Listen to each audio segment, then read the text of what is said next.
What's up guys, how you doing? Welcome to another video. So something a little bit different today. We have got another collaboration video. You guys really seemed to enjoy it when I did the video with Rob Gray and when he did the video with me on his channel. So we have got a collaboration this time round with Mark Kerton. So Mark's channel has been growing loads recently. Congratulations Mark on recently hitting 1,000 subscribers. You got there in like about half the time, even a third of the time than it took me to get to 1,000 subscribers. So fair play to you, and it's the result of great content that you're producing, so well done. So what myself and Mark are going to do, we had a little bit of a chat and we thought we would just ask each other some questions. You guys always seem really interested to answer a few questions, and so what I thought I'd do is take some of the main questions that I get asked and we can put them to Mark, because Mark's a professional sports photographer, shoots lots of big events, lots of experience, and I thought it would be interesting for you guys to see. We are going to go through, ask him 3 questions, 2 fairly regular sports photography questions and one thing a little bit different that I thought would be fun for you guys to know. So yeah, I've been watching a few of Mark's videos actually before him and I were ever in touch with each other. We haven't met in person. Well, we might have done without knowing it. We might have been covering one of the same games somewhere, but we haven't actually met in person. But I've been checking out some of his videos on his channel. He's a great photographer. He's been shooting sports since 2014 and he's already working for one of the major agencies in the UK for PA, which is fantastic. Loads of great photos. You'll see some of what I'm flashing up on the screen right here. He's done loads of different bits, lots of different sports, which is great to see. If you're not already familiar with Mark's channel, make sure you go check it out.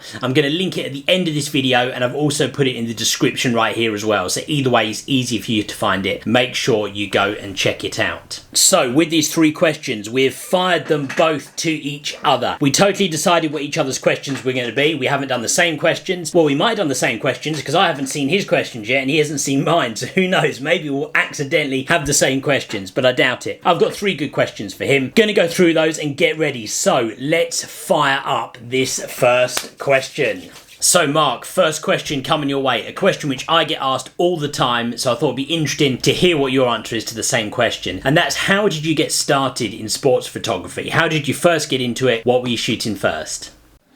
Great question that, Rob. Well, as you know, it's an absolute dream to be photographing Premier League week in, week out, all through the season, and Championship and all levels of football really. So yeah, I feel so privileged to be photographing top flight football. But yeah, where it all started, well, a lot of hours, blood, sweat and tears really. And obviously I've always had a camera, used to go to air shows with my granddad as a young lad, and then it developed into a hobby. You know, I used to use granddad's instant camera at the air shows and that, and then I think I borrowed my dad's Zenith back in the day. But anyway, leapfrogging forward a bit, I suppose really on an amateur level, I got involved with horse racing, and on an amateur level I used to sell my pictures to the race goers and the owners and jockeys and trainers, and that went on for a season, and then I got asked back to the race meetings, and so I upped my game a bit, bought a marquee and had a couple of guys helping me. So I would be out photographing the racing, I'd whip back to the on my bike, I'd whip back to the marquee with my memory card. One of the lads would download the memory card, print all the pictures off just on standard A4 sheets of paper and put them on the boards, and then the other guy would be, we had a Dysel printer, so he would be printing off the 8x6s and selling them to the owners and trainers and jockeys, which went on for a few seasons. That was good. So that's probably the start of the sport, if you like. And then I progressed a bit and got a full-time job in the photography section at RAF Cranwell, as you know, and not in the RAF, just working for civilian contractor Serco. And then the sport sort of took a back seat a bit because it was full-time at RAF Cranwell. So, you know, I used to be on call at weekends and bits and bobs, so I couldn't really plan my sports as such. So it went by the wayside a bit. And then things change as you do in life, and I moved down to Hampshire and sort of back as just a hobbyist then, photography-wise, just keeping my eye in. And then I went to, obviously I'm a football fan, always been a football fan. Dad got me into football when he used to take me to West Ham, and still a West Ham fan to this day for my sins. But Lincoln City came down to my local club, Eastleigh Football Club, I think in non-league obviously. And I went along just as a Lincoln fan, and I spotted the photographers, some of the guys sat pitch side, and I thought, do you know what, I'd love to have a go at that. And so on the Monday, I approached Eastleigh, sent them an email and said, look, I'm a hobbyist photographer. I'm looking at getting into sport more seriously. Is there any chance I could come along to the next home game? And they emailed back and said, yeah, come along. Obviously mention us in the press room. You'll probably have to buy a ticket. So obviously I went to the turnstiles with all my kit, said I'd been sent there, and bought a ticket. I think it was £12, £14, something like that. Before I knew it, I was sat pitch side at Eastleigh, which was fantastic. Obviously, I didn't have much kit then. I had a 600D and a 100/400. So all game, zooming in and out, and it just wasn't working. So I had another few games with that, and then quickly ended up upgrading and bought my first 1DX and 70-200. So I had the 600D and the 100/400 as one setup, and then I had my 1DX and the 70-200 as my second body, which was working well. But obviously for the longer stuff, the 600Ds just was poor quality. So sort of halfway through the season, I got my second 1DX body, and I bought a second-hand 400-2.8. So, properly kitted out now, sort of halfway through the season. I got my iron, I got some decent kit. And then still paying to get in, still paying the £14 ticket to get in, which was great. And they approached me the press lad came outside one day and said, how are you getting on? We'd like to use some of your pictures if that's all right. And I said, yeah, of course you can, fine. Now, obviously, that's a bit frowned upon, really, in our industry today. But at the time, it was the right thing for me to do. And I felt like it was getting my foot on the next step of the ladder. So they stopped charging me. They let me come in for free then, in return for their images for the programme which they started using, which was great. I was chuffed to bits with that.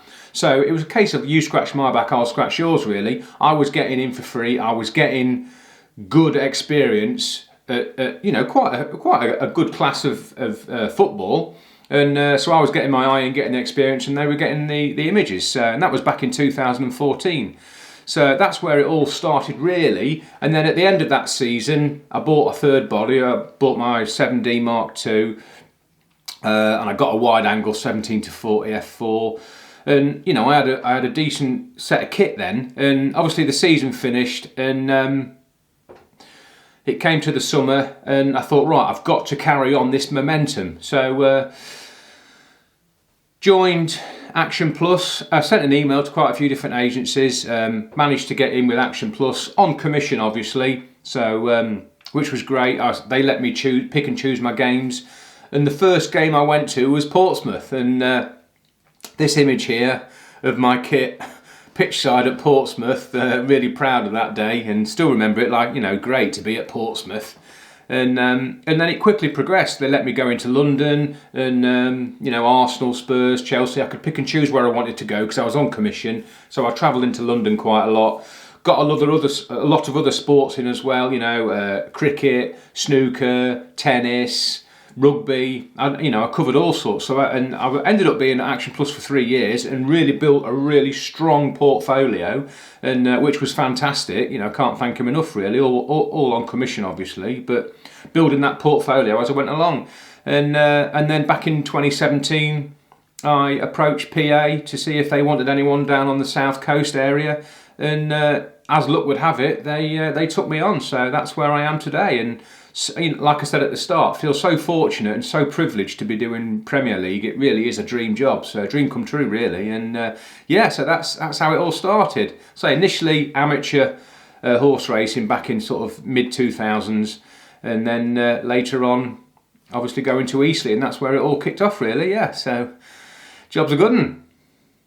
My first question to you, Rob.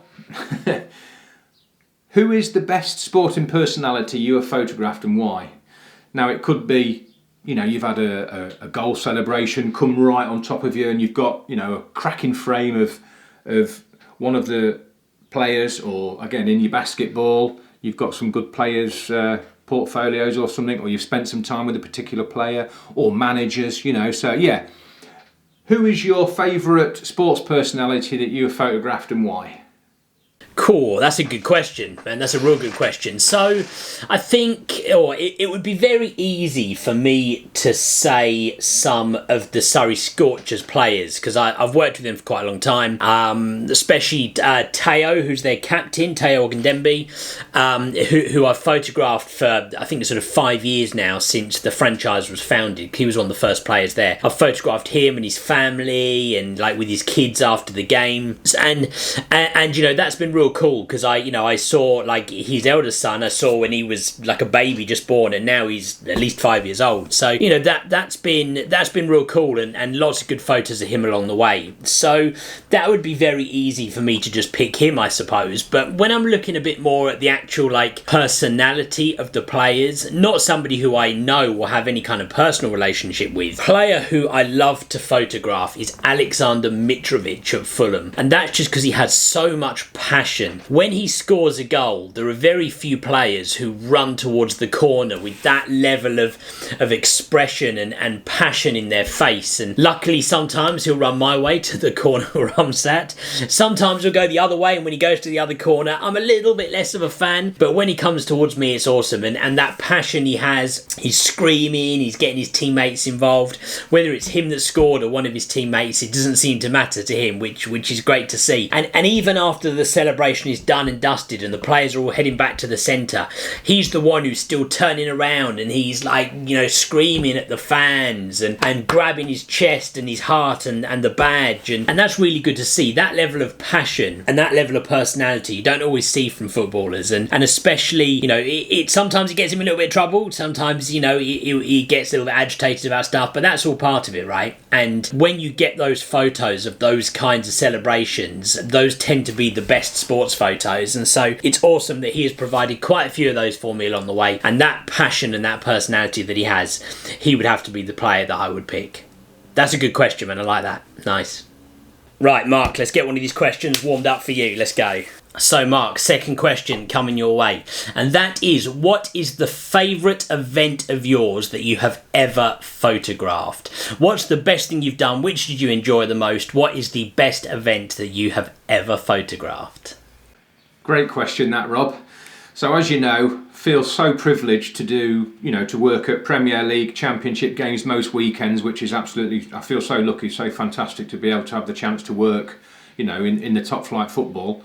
Also, I've done World Snooker, World Athletics, England Rugby, you know, Queen's Tennis, all them sort of things. So feel really privileged. But one trip that really sticks out in my memory for both great memories and a lot of luck was a trip I made along with Steve Paston and James Marsh just over a year ago now, last March, to Juventus versus Ajax in the Champions League.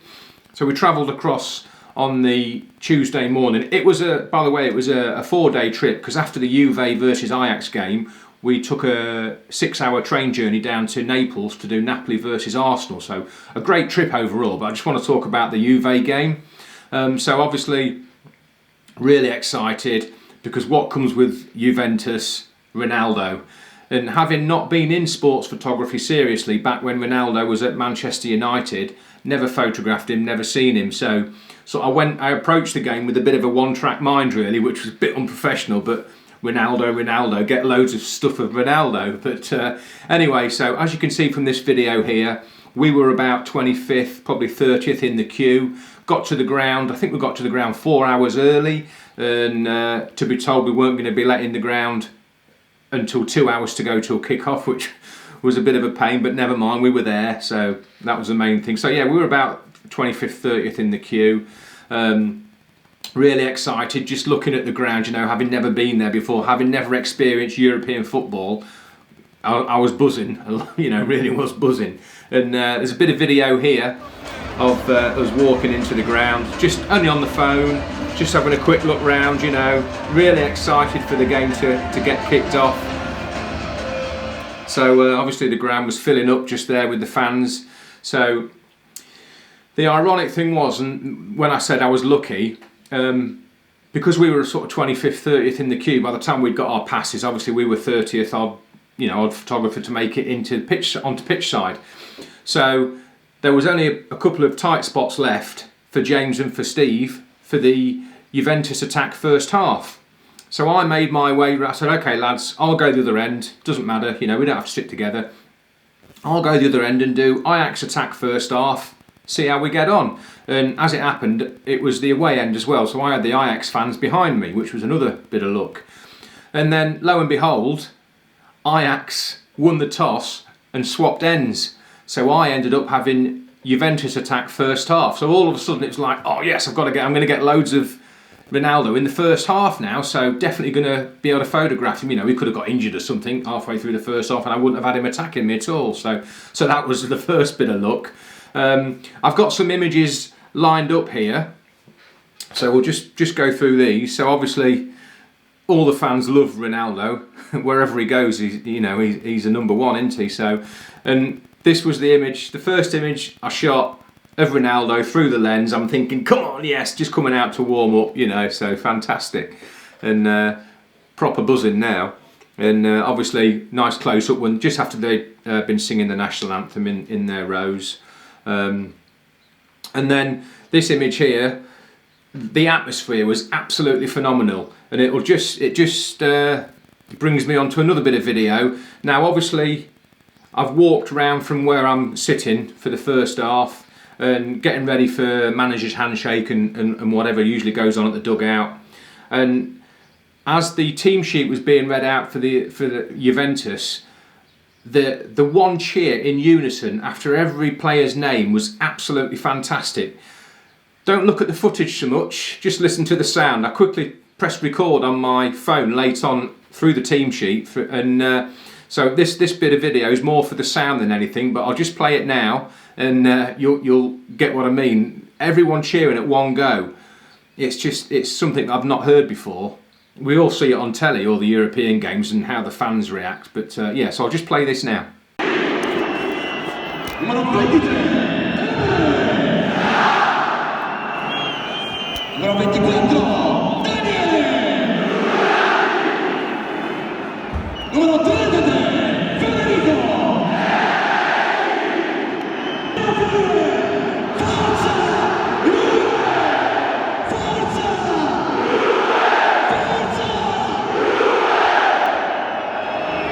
Unbelievable. I mean, we just don't get that over here for some reason. Our fans do cheer, but they don't seem to cheer at exactly the same time for some reason. The European fans have got it nailed, just got it down to a T. So great atmosphere, as you saw there. But anyway, so that's that out of the way, and then we've got the teams. Obviously, I didn't get quite in front of the teams, but still a nice team shot. And then we've got the fans holding their scarves up. Lovely, colourful image that.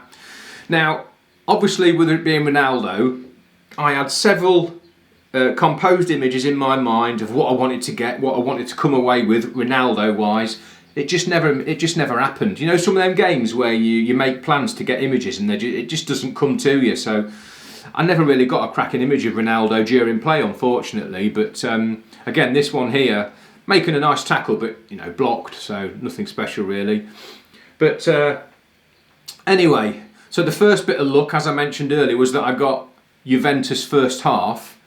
Second bit of luck was that Ronaldo scored right in front of me, as you can see here. It's not a great frame. It was a real, you know how he really heads the ball really strongly. He headed it through the players, 1-0 Juventus. Now, because we were travelling light, I never took a third body, so I didn't have a wide angle down by my feet like I would for the Premier League. I always have a wide angle so that if the players come in celebrating, you know, you can drop the 70 to 200 and get on the widey. Never had that there, just didn't have enough room in my bag, unfortunately. So as he's running past me, as you can see here, I'm trying to make it less than 70mm on the 70 to 200. Does his celebration right in front of me, but as you can see, I'm full frame. 2 or 3 frames before this, I've chopped his finger off and chopped his foot off. Oh, nightmare. And of course, look at the digital board, priceless. But anyway, I got the best of what I got at the end of the day. His teammates there as well, which sort of messes the frame up a bit. But and of course, the worst thing about this that frustrates me still to this day is the horizons all wonky. But there's nothing I can do. I just chop his hand or his foot off. So, but I got a Ronaldo goal in front of me. I got the goal and I got his celly to a certain bit. But But yeah, so still chuffed. I mean, lads have been going for years to Europe and not had a Ronaldo goal in front of him. So for me to get that on my very first game was fantastic, and luck was definitely on my side that night. And then just before half time, Ajax equalised. This is Van der Beek equalising. Obviously shot this on the 400. So they went in half time 1-1. And so game was on. Oh, this is just before half time. Obviously a Ronaldo going for a free kick, thinking, is he going to make it 2-1? Is he going to make it 2-1? But he hit the wall, and that was it, half time.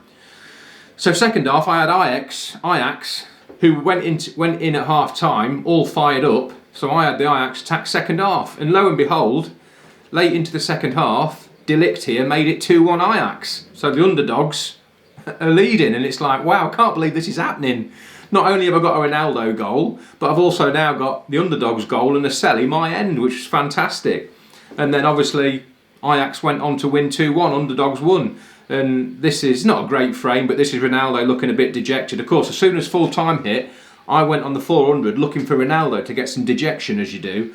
And unfortunately, Juve's player, number 19 here on the right, he got in the way of, is it Daley Blind there? He used to play for Man U, now gone to Ajax.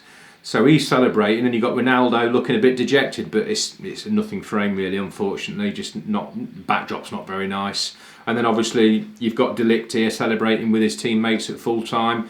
And then of course I was Ajax end. I had all the Ajax fans behind me, so the atmosphere was fantastic. Heck of an atmosphere, as you can imagine.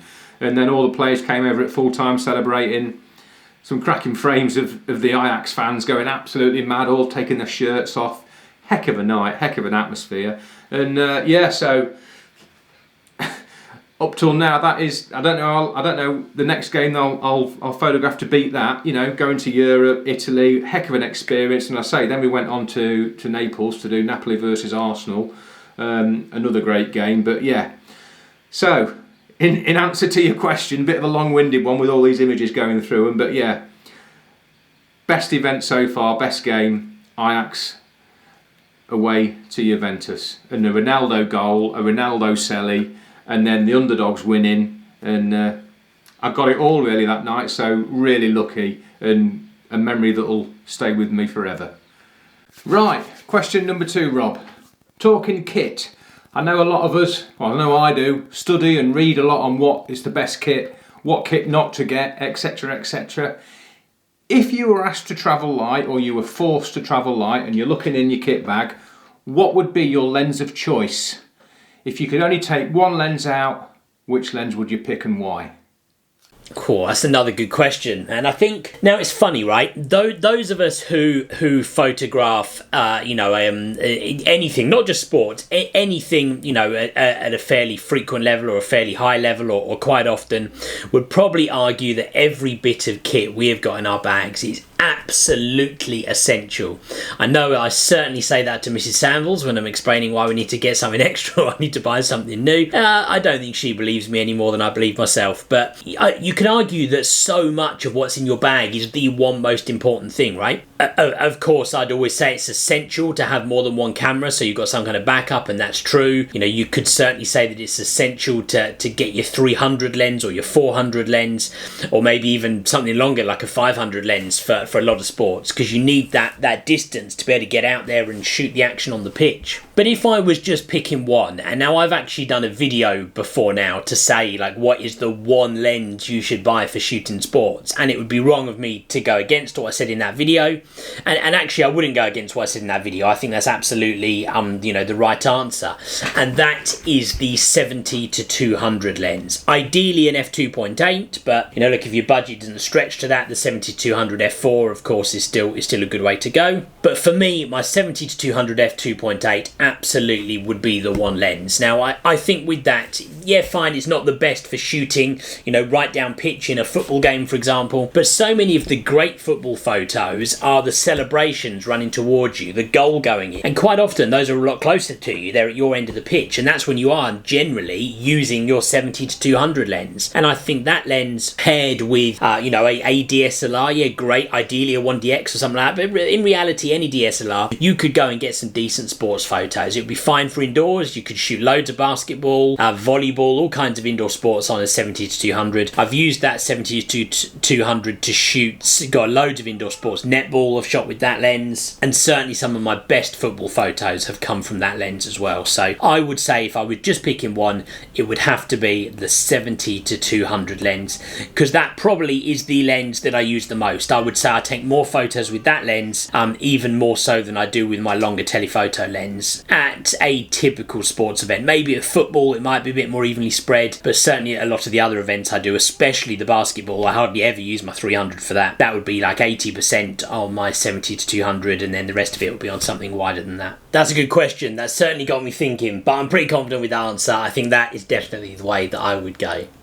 Okay, Mark, third question for you. Something which I think will be interesting for both our viewers. A lot of viewers of my channel, and the same for your channel as well, would aspire to photograph some of the bigger events that we've both been blessed to do, like Premier League football games and stuff like that. But what do you think is the one thing that people probably wouldn't expect that we both know now from shooting Premier League games? What do you think is the one thing that people don't expect, or the thing that might be different from what people anticipate when they're thinking, I would love to go and photograph a Premier League football game? That's a great question, Rob, and one that I don't really get asked much about what to expect. The one thing personally that I think is really important is research and planning. Now obviously most Premier League games, 3 o'clock kick-off, 90 minutes, done. But for me, I usually get told where I'm going to be photographing the following week every Sunday.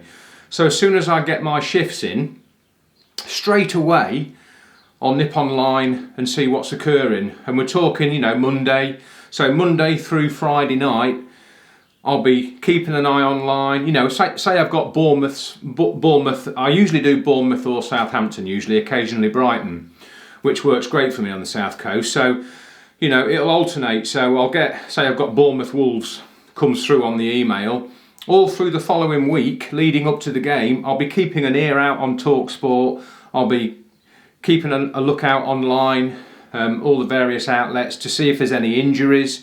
Obviously, if it's that time of season, any new signings. Just looking and planning ahead to get some photographs of a story that might happen. For instance, when Arteta was signed at Arsenal, his first game in charge of Arsenal was away at Bournemouth. So obviously, I made sure I got him getting off the coach. I made sure I got him pitch side, looking at the pitch before, when they arrived at the ground. I made sure I needed to get as much imagery of him as I could for the online outlets to report before the game had even started. And then once kickoff came, handshake. I got about 10 frames of him in the dugout, sat down, stood up. And all this had been planned way before the game. I've got to get as much of Arteta as I can, And then when kickoff started, I stayed at the dugout and got 10 minutes of him, stock images of him. And that's what I mean by, obviously during that week he'd signed, and so I'm already thinking, right, my main subject for the first 10 minutes of the game and before the game is Arteta. Then I'll go and do the game, and then there might be injuries where a player still turns up to the ground but isn't playing. Like for instance, I'm just using Harry Kane as an example. He may be injured, but he still goes to watch. So getting an image of Harry right up in the stands watching the game, that can be a story in itself. Not even anything to do with the game.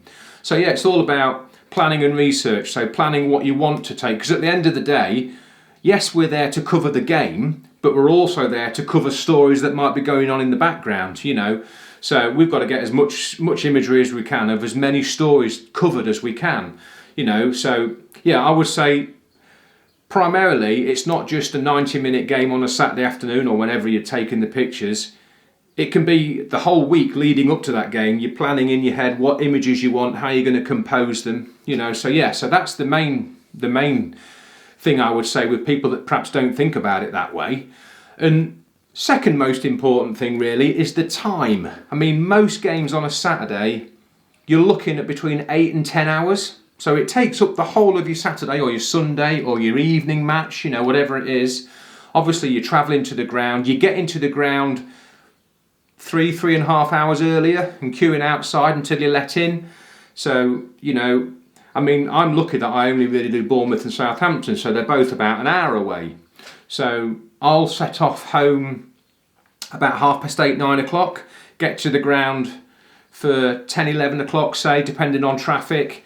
And then you're let into the ground at 11:30, 12 o'clock, 3 hours early, to then prepare for the game. Go and find out where you're going to sit. Again, you're still doing research even leading up to 3 o'clock. You're getting the fans arriving, so you're outside the ground hour and a half before. Obviously the coach, the away team, the away coach arrives an hour and a half before kick-off, so you've got to be outside the ground to get them coming off the coach. Then you're dashing inside the ground, pitch side, to get the away team checking out the pitch. So you've got all that to think about as well. And then I might go outside again and get a few more fans arriving, just to try and capture the atmosphere of all the fans, the away fans and the home fans arriving and chatting and bits and bobs.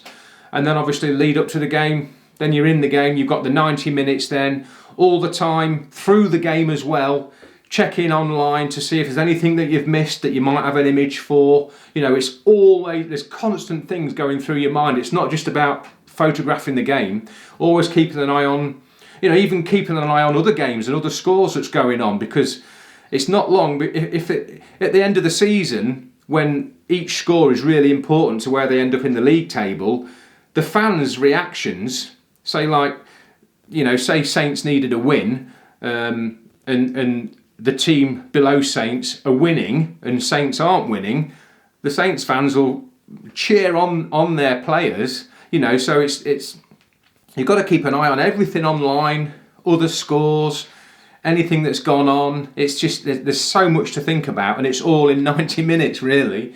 And then afterwards, once full-time whistle, it's by no means the end for us. Obviously, we'll photograph the players shaking hands, looking for any reactions, any dejection, and then again going online to read the report from the game, going through that report, going through our set, seeing if there's anything extra we can grab out of our set to go with the report. Also checking our full set on the laptop back in the press room afterwards. We're talking sometimes 6:30 before I'm even leaving the ground. And then once I'm in my car, I'll put TalkSport on, I'll listen to the report again from TalkSport, just thinking, there might have been a brawl or something, or a coming together on the pitch, and then something's happened in the dugout or something, or in the tunnel afterwards. You might have a picture of those two players stood together during play. So, you never know it might be a manager's reaction. A manager might resign, and you've got a great dejection image of a manager from throughout the game. You can send that off. So, and then obviously I'll get home and I'll do a second edit. So I'll go through the set again. It's sometimes match of the day starting at, when does that start? 10:30, and I'm still looking through the game's, set of images that finished at 5 o'clock. So it's a long old day, the day itself. So yeah, I would say at least 12, 14 hours spent on a game on a weekend, so yeah, so that's the two main things anyway. Long old answer again, sorry Rob, but so planning and research all through the week for the game that you're leading up to, and obviously if you've got 2 or 3 games that week, you're really busy online and watching Sky Sports News and whatever to try and pick out any stories that you might be able to put a photograph with. So yeah, planning and research, and then the number of hours on the day that it consumes. So yeah, sometimes 10, 12 hours on a normal day. So yeah, long-winded answer, but yeah, planning and research and the hours it takes. Right, question number 3, Rob. What is your favourite venue that you have ever worked at? What gives you, when you think back, what always pops into your head first? What event was it? What venue was it? What's given you some really great memories? So yeah, what's the best sport venue you've worked at and why? Cool, that's a really good question, Mark. I like that one. I think feel like I'm answering most of these questions with like multiple choice answers, but you know what, there's a few things I could say for that. I mean, I remember the first time that I shot at Craven Cottage was pretty cool. That was the first time that I shot the Fulham first team at Craven Cottage, and that was certainly a cool experience. But the first time I did Wembley at England was amazing. I was actually my first time at Wembley. Now, Spurs were playing at Wembley at the time, and I shot a few Spurs games that season. But actually, the first time that I shot at Wembley was actually for an England game. It was England against Brazil. That would have been back in 2017, and that was the first time I shot at Wembley. So for the first time you're photographing at Wembley, to be an England game was cool. It was a night match. I remember walking up to the stadium and seeing that archway and everything, and to be able to go through, kind of obviously go in the media entrance and through kind of all the under the stands and through the media areas there, and that was really interesting. In just the same way, like you know people who go and do tours and stuff at these kind of stadiums, it was kind of like that, because I was seeing areas of the stadium I'd never seen before. And I've been to Wembley before to watch games as a fan, and that was really good to then see all that like behind the scenes stuff. That was also the first kind of run of games that I'd done where it was real, like, you know, really busy in terms of photographers. I mean, I'd been used to doing Fulham where there were, you know, maybe on busy times there were 10 or 12 of you, but not to the scale of that. You know, there must have been 70 of us there for that game, and that was crazy. And to learn how to work effectively in such a short space, I'd got there really early, so I got a half decent position actually, probably to the annoyance of some of the other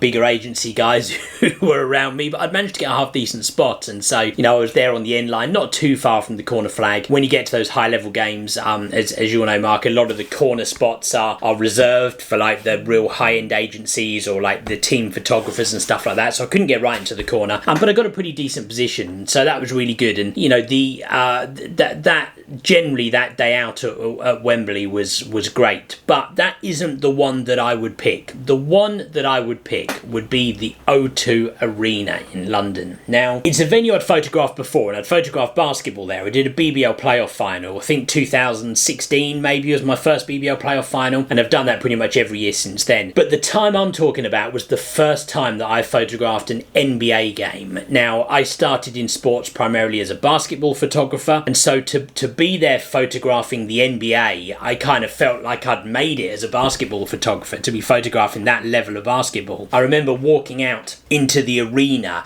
and seeing it set up like that. It really felt like an NBA venue, like I was there in an NBA arena, and that was fantastic. You know, I got there really early. I remember I spent time like walking around some of the arena and getting a couple of selfies, and I went and sat in the courtside seats and got a selfie of my feet. You know, silly things like that, but it was really good just to really soak in that atmosphere. You can probably imagine the BBL playoff final a few years before had been, you know, fairly busy, but like the media facilities were like a side room with sort of 5-6 photographers in, whereas the NBA, you can imagine the media stuff was extensive. There were just tables of journalists in the back rooms, and the TV stations and the BBC had quite a big presence, and Sky were in there. Loads of photographers. A lot of the agencies had people, and of course a lot of the American press as well. Now, one of the coolest things about it was that there was an NBA photographer called Brian Babineau, who is the club photographer for the Boston Celtics, and I had followed his work on Instagram and stuff like that for a few years, and I actually got to meet him and had a bit of a chat with him, a very brief chat about photographing basketball,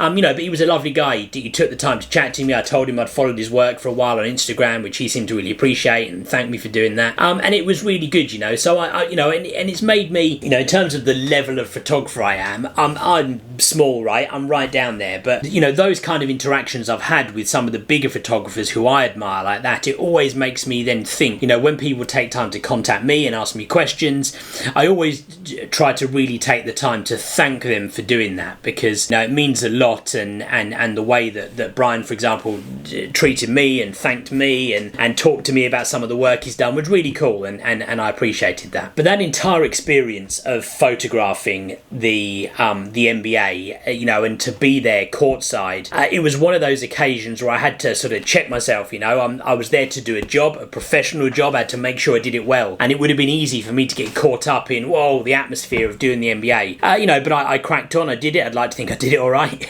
Got some good shots from it. Got some stuff that was used in the papers and things, which is good. It's always nice to have, of course. So yeah, for me, my first time shooting an NBA regular season game, which was over here at the O2 in London, definitely for me, that would be the number one. Mark, thanks so much, man. I really enjoyed doing this video with you. Hopefully we'll get to meet in person soon enough. Maybe we'll go and shoot the same game. We'll have to do a joined up vlog or something perhaps. But really enjoyed it. I hope you guys enjoyed the video too. Hopefully it was good to see another sports photographer who's on YouTube. It didn't seem that long ago. There weren't really many of us. It was kind of like me, you know, a couple of other people. Whereas now there's a few sports photographers on YouTube, which is great. Make sure you go check out Mark's channel if you haven't already. I'm going to link it at the end of the video, like I said, and it's also linked in the description. So make sure you head over there. He's going to have a video just like this with his questions in it too, so make sure you go watch that video, make sure you drop a like on it, and make sure you comment and tell him where you came from, because where did you come from? Rob's channel. Make sure you let him know, and make sure you subscribe as well. Go show him a bit of love, because he's no doubt going to be hitting 2,000 subscribers very, very soon, probably a lot quicker than I did, which is great. Guys, thank you very much for watching. Please take a second, hit the like button on my video, don't forget to subscribe if you haven't already. Good to see you guys, and I will see you on the next video.